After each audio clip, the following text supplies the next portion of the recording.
Le procès de Poutine. Une fiction d'Amnesty International.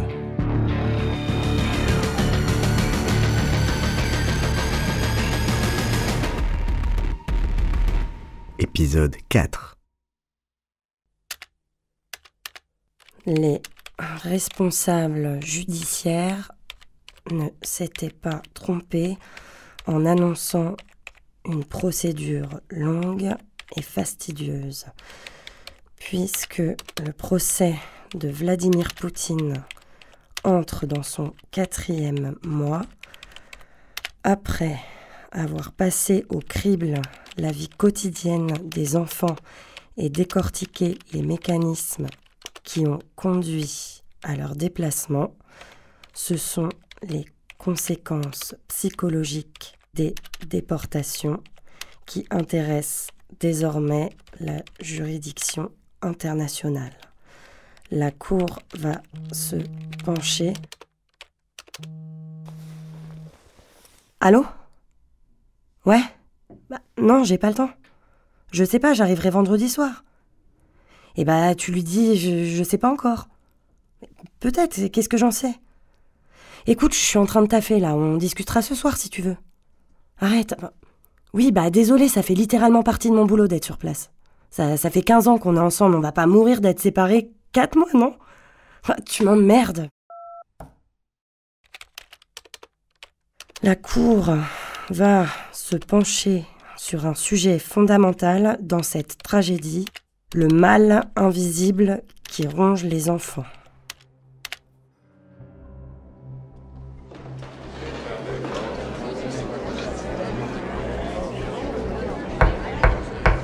Nous entendons aujourd'hui une nouvelle témoin produite par Madame la procureure. Vous êtes là pour parler de ce que les enfants ont vécu, mais aussi de ce qu'ils n'ont pas encore conscience d'avoir vécu. Pouvez-vous vous présenter auprès de la Cour ? Je m'appelle Irina Douchenko. Je suis née en 1976. Je suis pédopsychiatre au sein de l'ONG ukrainienne de défense des droits des enfants, Nadia Ditinstva. Quand et comment avez-vous été en contact avec les enfants ukrainiens déplacés en Russie ? J'ai commencé à les rencontrer dès l'été 2022. Je me suis rendue dans plusieurs centres et familles d'accueil pour aller en récupérer certains. Je les ai aussi suivis médicalement pendant les années consécutives à leur retour en Ukraine. En tout, j'ai dû parler avec un peu plus de 300 enfants, filles et garçons.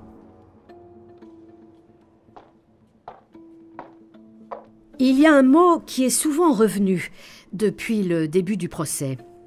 L'endoctrinement. Diriez-vous que c'est une définition correcte du traitement qui était réservé aux enfants ? C'est pas un mot assez fort. Ces enfants ont été victimes d'une grande violence psychologique.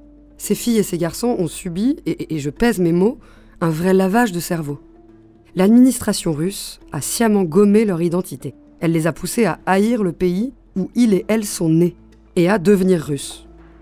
L'endoctrinement est juste une des facettes de ce processus. Le mot qu'il faut employer, c'est celui de russification. Également sur le territoire ukrainien occupé, dans les écoles, dans les villages et les villes. Cette russification a-t-elle affecté la santé mentale des enfants que vous avez suivis ? Oui, beaucoup. Ils ont vécu dans des camps militaires.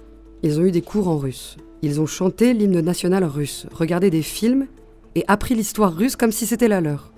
Ça a entraîné chez la grande majorité d'entre eux une perte de repères, rendue encore plus importante par la séparation familiale. On leur affirmait que leurs parents les avaient abandonnés. Quand vous avez 10 ans et qu'on vous répète ça à longueur de journée, vous finissez par le croire. Nombre d'entre eux ont également été formés au maniement des armes. Vous auriez préféré qu'on leur apprenne à manipuler des fleurs ? En temps de guerre, il faut s'adapter pour ne pas mourir. J'aurais préféré les fleurs, oui. En temps de guerre, perdre ses enfants, c'est perdre tout court. Les centres étaient surveillés par des policiers armés. Les enfants étaient traités comme des détenus, pas comme des victimes de la guerre. La parole est à l'avocate des victimes. Allez-y. Les milliers d'enfants que je représente nous ont fourni des témoignages de dessins déchirés, de punitions, d'insultes répétées. Pouvez-vous corroborer ces dires ? Oui. J'irai plus loin même. les enfants sont relativement bien traités s'ils se montrent dociles face à la propagande russe. Mais ils endurent des privations et des brimades psychologiques s'ils restent attachés à l'Ukraine. On a par exemple forcé certains enfants récalcitrants à fabriquer des filets de camouflage qui ont été utilisés par l'armée russe contre l'Ukraine, c'est-à-dire contre leurs propres parents. Pouvez-vous nous en dire plus sur le programme scolaire suivi dans les centres de détention ? Le programme mis en place dans les centres était établi par le ministère de l'Éducation et par le ministère de la Science et de l'Enseignement supérieur. La propagande russe était intégrée dans chaque matière du programme scolaire pour les enfants âgés de 12 à 17 ans, par un bourrage de crâne sans subtilité, basé sur des faux récits. Malheureusement, ça a marché. Les écoles et les enseignants étaient utilisés par le Kremlin comme des outils militaires à part entière. Rien n'a été fait contre leur volonté. Paraît normal de les intégrer au système scolaire russe s'ils veulent grandir, non? J'ai eu entre les mains un manuel d'histoire de lycée qui affirmait que l'annexion de la Crimée en 2014 et l'invasion de l'Ukraine en 2022 étaient des actes de légitime défense, puisque appartenant à la Grande Russie. Je mets des guillemets. Le livre était bourré de clichés de propagande sur le complot de l'Occident. C'est une double peine.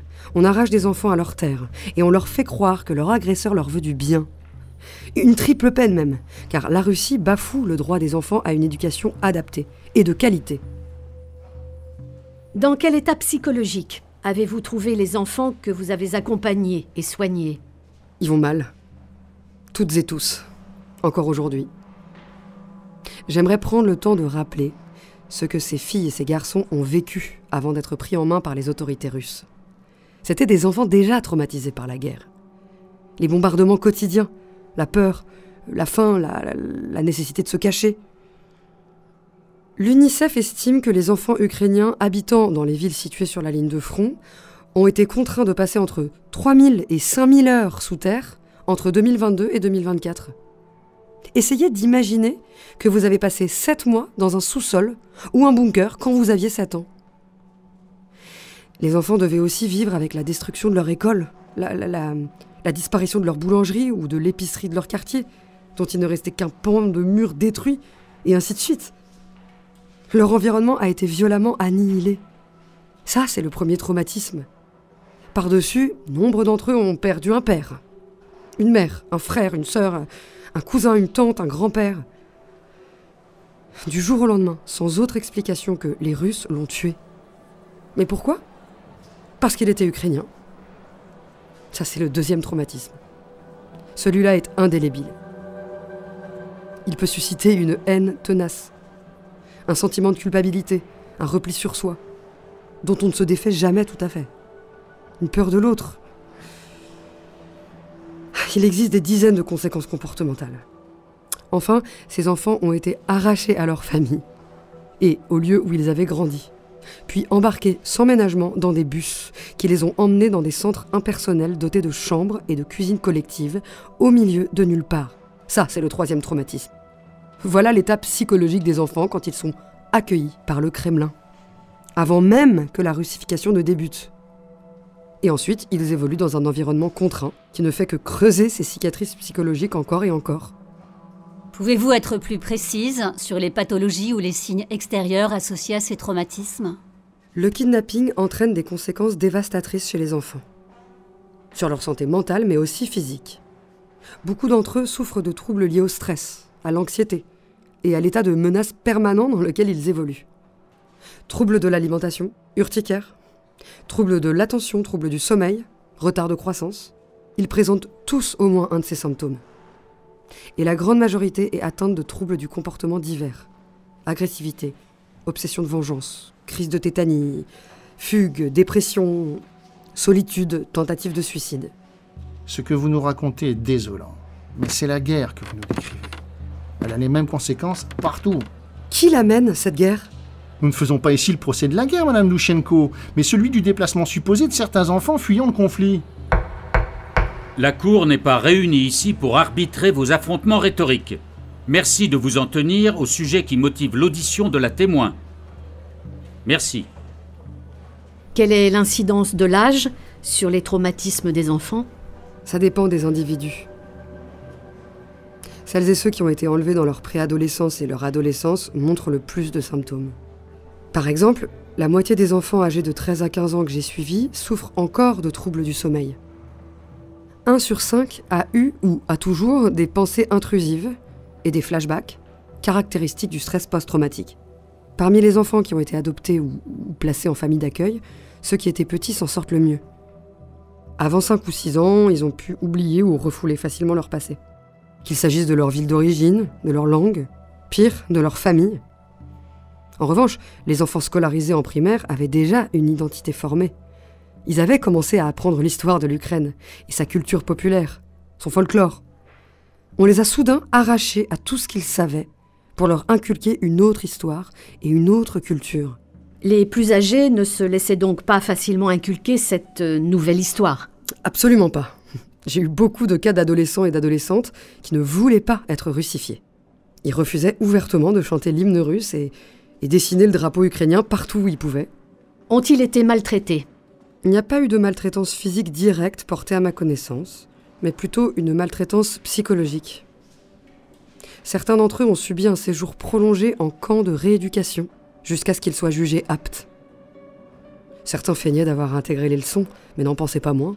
Vous diriez que ces enfants qui ont été éloignés de la guerre par l'armée russe, comme vous l'avez vous-même rappelé, n'ont pas été aimés par leur famille d'accueil? Ce n'est pas la question. Un enfant déporté était obligé de se fondre dans une nouvelle culture. Par la force, par la peur. Ensuite, même si sa famille d'accueil était aimante, il était confronté à la perte de son identité. Les enfants bénéficiaient-ils de soins pendant leur séjour dans les centres? En cas d'urgence, oui. Je me souviens d'une fillette de 8 ans qui était persuadée de rester 15 jours en colonie à Medvezonok, au bord de la mer d'Azov, en face de Mariupol. Quand elle a compris que ses parents ne viendraient pas la chercher, croyant qu'ils ne voulaient plus d'elle, elle a fait une dépression nerveuse sévère et a été hospitalisée. À Poliana, près de Moscou, les enfants étaient médicalisés, soumis à des examens complets et vitaminés au besoin. Mais dans la majorité des lieux, l'accès aux soins médicaux était très limité. De très jeunes enfants ont énormément souffert de ce manque. Ils restaient seuls, dans le froid, sans vêtements chauds.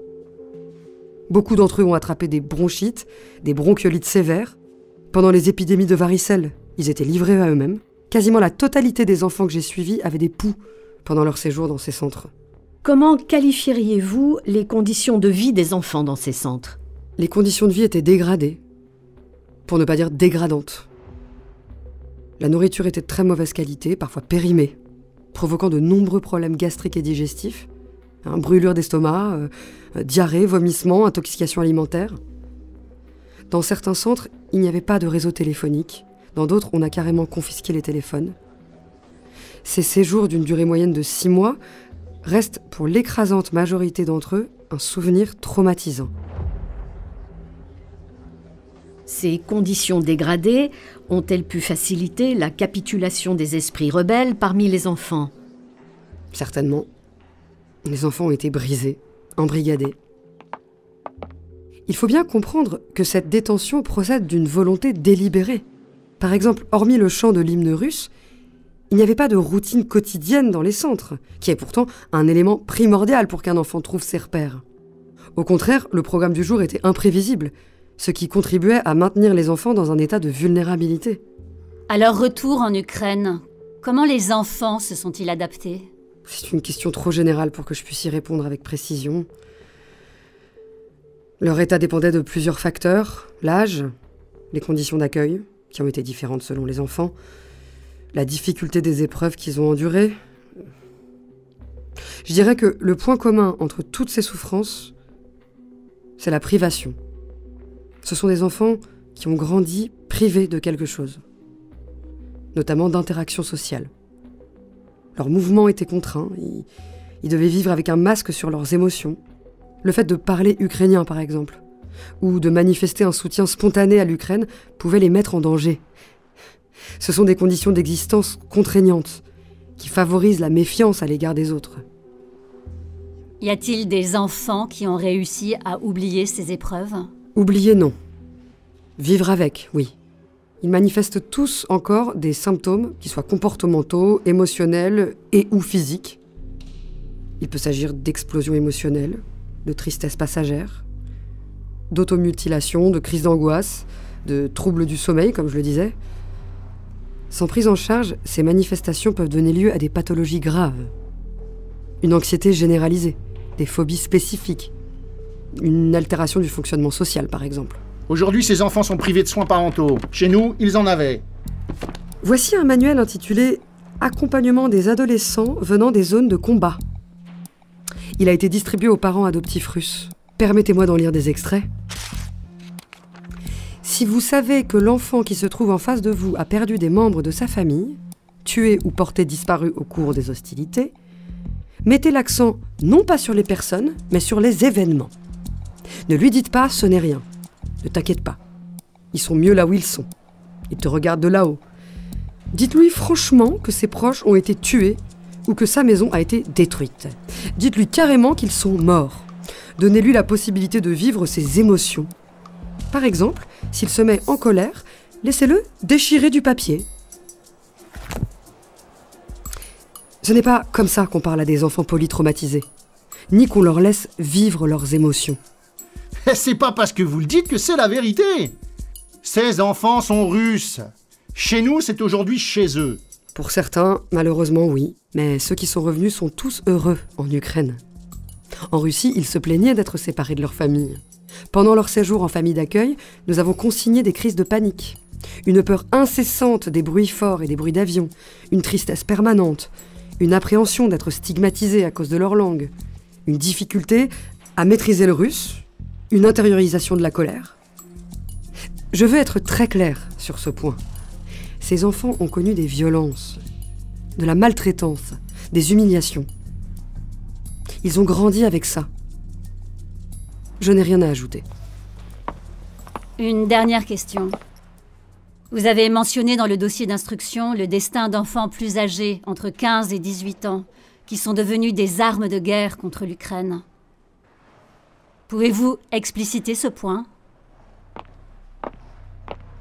Le Kremlin a transformé certains adolescents âgés en soldats russes et les a mobilisés dans les territoires occupés. Concrètement, cela signifie que des milliers d'entre eux sont morts en combattant contre leur terre natale. Dernière chose, monsieur Poutine. Vous avez beau rester muet, vous n'êtes pas sourd. Gravez donc ces chiffres dans votre tête. Après l'invasion du 24 février 2022, d'après l'association Save Ukraine, nous aurions perdu entre 15 et 20% de notre population infantile. L'encre que vous avez apposée au bas de vos décrets est rouge de leur sang. À suivre. Dans le prochain épisode... Pour qu'il y ait la paix, il faut d'abord qu'il y ait la justice. Nous la devons à ces enfants. Irina, Madvi, Victoria, Alexei, Natalia, Victor... Tetiana, Amnesty International lutte contre l'impunité. Pour nous rejoindre, rendez-vous sur amnesty.fr. Si tu as aimé ce podcast, mets-nous des étoiles, des commentaires et abonne-toi à la chaîne We Made It.